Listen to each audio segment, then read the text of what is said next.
Welcome back. Beautiful Sunday. I had to re-record this video. So, if it's a little bit late, I know I had a little technical difficulty going on. Just want to go over a quick recap on the UFC Fight Night in Mexico. A good card. It was nothing too crazy. A lot of upsets. I'm not going to lie. I went for 3 for 3 on the main card. I just want to go out on a couple of highlights. My personal opinion on this card goes and moving forward with the start of, and again, not going to go through the entire fight card. You've probably seen some videos of it. I do want to highlight some of the fights, including some fighters that need to be cut. For example, Wes Schultz. He got literally bullied, completely dominated, and Damian Piñas just went out there and just beat the living hell out of him. I could not do anything. He had a failed attempt on the takedowns and just could not get out of those situations. He should be cut. Regina Tarin coming in a last-minute replacement. Obviously, they had to move up a weight class as she was coming for a Muay Thai fight in a couple of days. So obviously, she was going to be the bigger fighter. But she come out there and beat Arnesta. You know, it was a close fight, but you could definitely tell that Regina was the stronger fighter, better striker, and just more grit. She definitely has a huge potential to be a star out in the Mexico market. If she plays the cards right, she could potentially even be a champion. Moving forward, Christian Quiñones versus Chris Moutinho. Chris Moutinho is cursed. I hate to say it. He has probably one of the worst UFC careers of all time. And Christian Quiñones should also be cut. Both of them should be cut. One, how do you not finish Chris Moutinho when he literally has his hands down? He gave up. He breaks during the big lights. All right. His original record is phenomenal. All right. But since then, since the Sean O'Malley fight, he has not won any fights in the UFC. Got cut, came back, got knocked down the first round against Will America, and now he went from a decision loss against Christian Quiñones. It was extremely abysmal. And I hate to say it. This just sounds like I'm talking down on him. But Chris Moutinho, really? You got to start learning how to do real estate at some point. Be a translator or something. Because clearly MMA is not your career. You've been doing this for such a long time. But you find the biggest organizations. They gave you a second shot. All right, this was your moment to go out there, steal the crowd.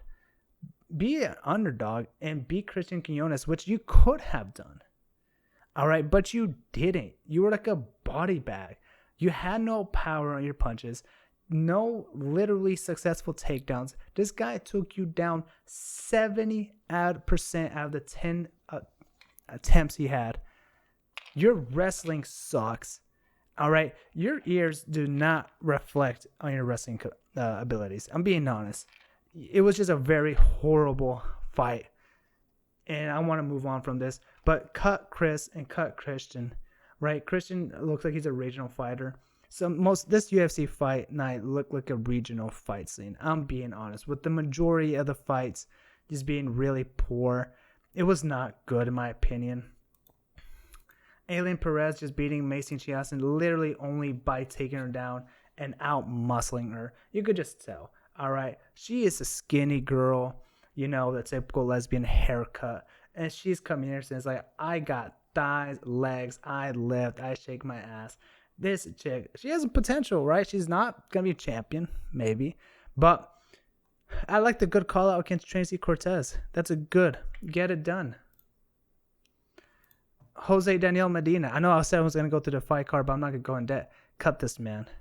He is so bad. So bad. He has a 1, 2, 3, 4, 5 losing streak. 5 fights on a losing streak. This guy looks like he's just there just to get a 10,000 paycheck and just go home. Ryan Gondra did a good job. Literally dominated from the beginning. Knocked him out pretty quick. But still, that's like how many fighters I want them cut. 1, 2, 3, 4. Angel Pacheco is 5. Michael Bisping did so much on just literally bandwagoning the hell out of him, like he has a potential, has this veteran status, not easy to be put out. Santiago Luna did a phenomenal job being 21 years old. He is so young, has such a high potential in his future. Don't get him fighting in the top 15 yet. He still needs to have more fights. He needs to be more well prepared. But this is a very good highlight and start of his career here in the UFC. I mean, look at the stats, right? The total strikes, the amount of takedowns, 5 for 5. Really good wrestler. And the significant strike speaks for itself. 131 over 56. Every round he dominated. From the beginning to the end. You know, I predicted this. I was going like Angel Pacheco. He's just so old. He's 34, 35. He's in a bantamweight. Like, your career is kind of done. But good job, Santiago Luna. You move on. I like to see him fight someone else kind of near his age. Emmanuel Rodriguez versus Kevin Borjas. This was definitely one of the best fights of the night. This is not what I was going through. Anyways, I thought I had like the fight highlights photos of it. Emmanuel Rodriguez literally almost get finished on the first round. This was probably the fight of the night. I was on my seats with this. I was going for Emmanuel Rodriguez. However, I didn't know Kevin Borjas was that guy. He has a really strong check left hook. However, Emmanuel was definitely the better wrestler. By the end of the first round, he was pretty much laying on top of him, recovering. Very smart move on him. He has so much potential. He is a very well-rounded fighter, and he still has that clean 100% finish rate. 6 knockouts and 1 submission, 7-0.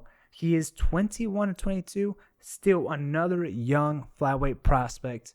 I kind of said this earlier, but on my videos I was making earlier, flyweight is in a good place. After having an abysmal dark age between Figueiredo and Moreno, moving back and forth, we're finally seeing that the flyweight is now progressing. All right, tons of fighters from the Central America, South America, and Asian market coming in, and they're putting up good fights, good wars. There's literally 6 to 7 guys in the division right now that could potentially be champion. Emmanuel Rodriguez is right there. In the next year or two, plays his cards right, he's going to be in the top 10 soon. And then he could be in the top 5. He's a very well-rounded fighter. And this is going to potentially be a star out there in the Mexico's market. Really loved it. The only thing I was very surprised was that when Emmanuel caught with the overhand right, it hit Kevin right here in the temple on the head. But it was like a delayed knockout. You know, I don't want to get copy strike written or anything by UFC. I'll show you the video. But it was a slight, literally, pop. And next thing you know, he fell and he was in the fetal position and got finished. But shout out to the ref for not finishing the fight quick, because Emmanuel was definitely in a dangerous spot in the first round. That if it was like Mark Goddard or Smith, they probably would have like said, yeah, he's good. Edgar Chairez and Felipe Bunez. I'm very split with this fight. I'm being honest. There's a lot of people who thought Edgar won clearly. I thought Felipe Bunez won. I thought he was robbed. The first round definitely went with Felipe. Second round, it was a flip. But I'm going to give it to Felipe. I think he landed the better shots, the better punch. Edgar definitely looked like he was bleeding in his face. He had more injury. Round 3, I would give it to Edgar Chairez. But I just think because of the Mexican judges, it kind of screwed Felipe over. I'm being honest. I think if this was in the United States or somewhere else, Felipe would have won. Overall, I went for 3-3 on this one. But this is unfortunately where things start to go down. Now, Vintage. Look at this man's face, bro. Bobby King Green had one of the best performance of his entire career against an up-and-coming fighter who I'm not even going to say up and coming. Daniel Silva sucks. I'm being honest. Daniel Silva shouldn't be in the UFC. He should be cut, send him to the PFL. Look, he's fought against two old veterans in a row against Michael Johnson and King Green. What they have in common is that they're dogs. They've been in the fight game for so long. Daniel Silva has awful boxing, pillow hands, no head movements, poor wrestling. He's not good. He was supposed to be a high product coming up in the lightweight in Mexico. Had a phenomenal fight against Ribovic. But honestly, I think Ribovic is overrated because he went to the decision with him. And as soon as Daniel fought against Michael Johnson, he lost by decision. And then he got finished by Bobby King Green. And I'm not taking this anything away from King Green. I'm giving his praise over here in a quick. But Daniel Silva needs to be cut. He's the worst fighter to bet on when he is the most favored. Literally, if you look up his topology, all right. Oh, Jesus. Topology. We're going to look at his... I want to show y'all something. Really want to show y'all something. 15-4, right? Nickname the Golden Boy. Get out of here. All right, he's 26. He's so young. All right, all losses from a decision and a knockout. Trey Ogden. This was all the way back his first UFC debut after the Contender, after being Lucas Almeida.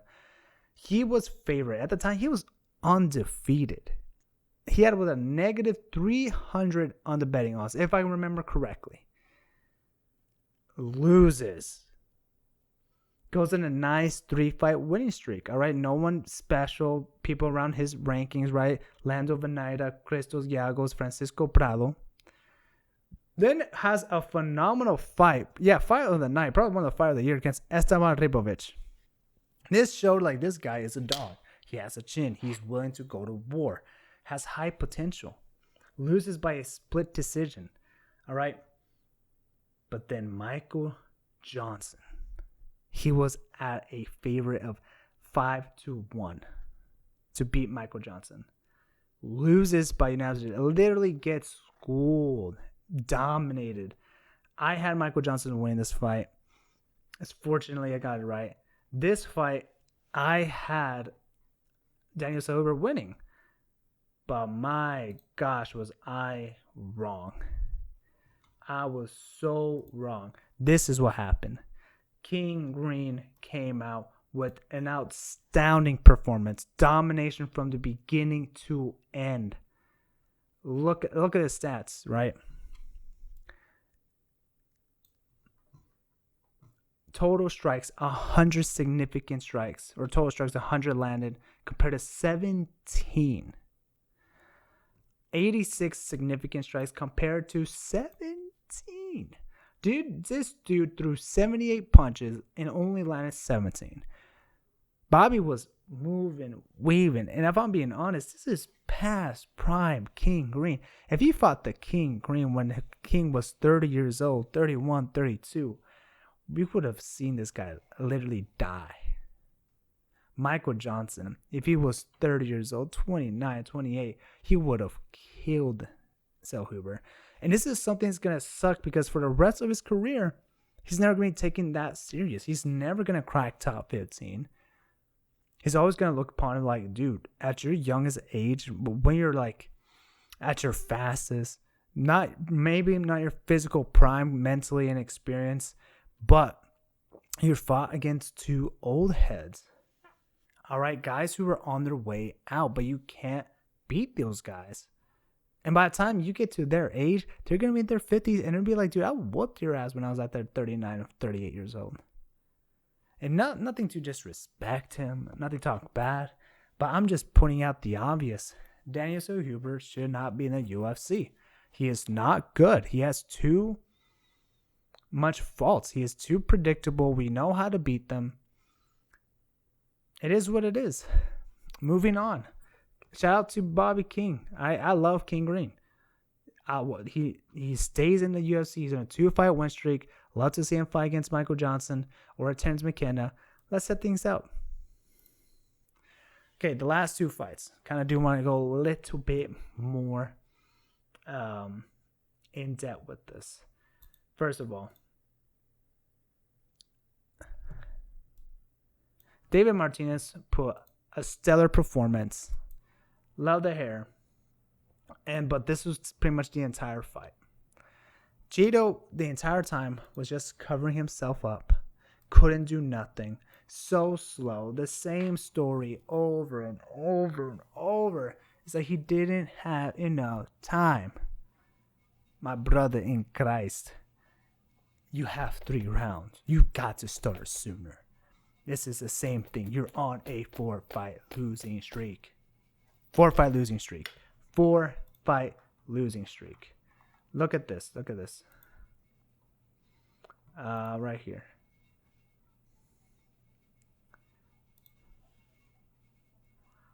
One, two, three, 4. Look at the people he's beating. All right. Besides Dominic Cruz, no one was in the top 5. All right. Past prime Frankie Edgar. Past prime Rafa. Past prime Dominic Cruz. Past prime Pedro Munoz, who only lost 7 fights out of 9 in his past career with only 2 wins. All right. I don't make these things up. He lost against Martinez, lost against Sahabi, lost against Figueiredo, lost against Sean O'Malley, lost against Sandhagen. Beat a guy who he got his title off just because Sean O'Malley wanted that lick back. It is time to be honest with ourselves and say Marlon Vera was never that good. And he needs to retire. He needs to either be cut and go to the PFL or something, go to 1. But honestly, it's just like he can't fight the younger fighters. He's already at the point that like he's barely on the top 15, but he loses against everybody in the top 15. All right, he just starts too slow. By the third round, he's like, okay, now I see why you're in the top 10. But in the first 2 rounds, you're just taking shots. You're too scared to pull the trigger. And David Martinez did a phenomenal job just holding it down, being too fast, coming in, blap, blap, blap. And by the time Cheeto has any idea what happened, he's already out. He's already past that void. Crosses, pop, pop, pop, and moves out. Was able to take Marlon Vera down twice. And Marlon couldn't do nothing. He couldn't set up his shield, couldn't set up anything. Literally was just a full-on domination. David Martinez has a bright future. He's an up-and-comer. I like this fight. Has a phenomenal name under his belt. Let's start moving him to number 7. I know he's number 9 right now. I don't think he beats anybody top 5, but it's time to build him up kind of slowly into it. Maybe give him a Song of Dawn. I wonder who else is a top 10 right now. We could do this real quick since we already have it here. You could give him a Song of Dawn. You give him a David San Figueiredo, or a Sahabi. We have options for him to start moving up slowly, get in those times, get in that rhythm. Like you're a top 10 fighter now. You're going to be a number 9 Tuesday morning. Anyways, moving on to what's probably the biggest upset of the night. Loner Kavanagh did exactly what you're supposed to do. And Brandon Moreno washed up. I hate to say it, he's old. Those wars against Figueiredo, that war against Pantoja, took a lot out of him. He doesn't seem like himself. He's so flimsy. His boxing, he's just been turtled up high guard the entire time. And I don't blame him because Kavanagh did a phenomenal job destroying those leg kicks. Just eating them up that Moreno had not any idea what to do. He couldn't put any weight on his foot. So the entire time, he was just kind of like trying to push, fighting backwards. Kavanagh looked amazing in the second round. Looked like the best flyweight in the entire planet. Obviously his knockout against Charles Johnson, he came back, fighting at altitude higher, at home. He's fighting at the opponent's home. He's fighting away, fighting at the home nation, Brandon Moreno, with everybody on his support. And everybody's against you.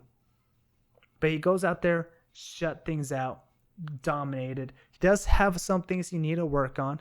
especially him and not able to stop a takedown and work on the clinch and able to try to work on the reversals. When you have open space, especially throwing the underhook on your opposite hand outside of the wizard, you got to put it in and flip him over. All right. Brandon Moreno was trying to stall, trying to steal time, hitting those knees in the body, but that doesn't work. All right. I gave this a 4-1 to Kavanagh. Some people were trying to give it 3-2, but I just don't see it. Round 3 was Moreno, but round 4, like, what did Moreno do? Just clinch up, hit the knees. Kavanagh was doing more damage. By the end of the fight, you saw Moreno's entire face was completely bloodied. All right. I mean, let me see. There's a photo here.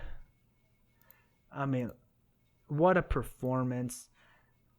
What a performance that he's had. Happy for him. I mean, this dude has a bright future. He has such a bright future, and he's a market over there at England. So I think it's going to take him time. He's going to be in the top 6 pretty soon. And look at just I wouldn't even trust these significant strikes, honestly. I thought it was a lot more dominant on Loner Kavanagh's era. I guess the knee starts counting, but it doesn't hurt. It's just annoying.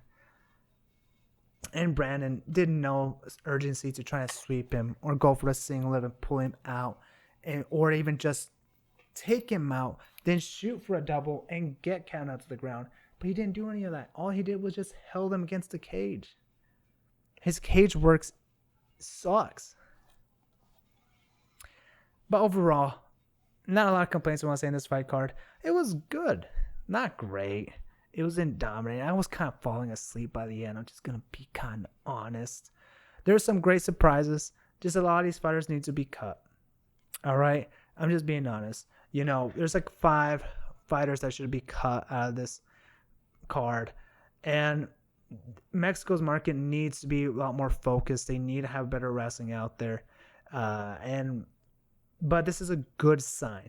Very good sign that they're showing fighters coming out. They unfortunately didn't really sold out this place. And that's the thing. MMA isn't big down in South America. All right? Obviously, they support more of a boxing. But when it comes to MMA, it's going to take a long time before there's like a dominant champion, right? Anyways, like the card, like, comment, subscribe, and I'll see y'all next time. Peace.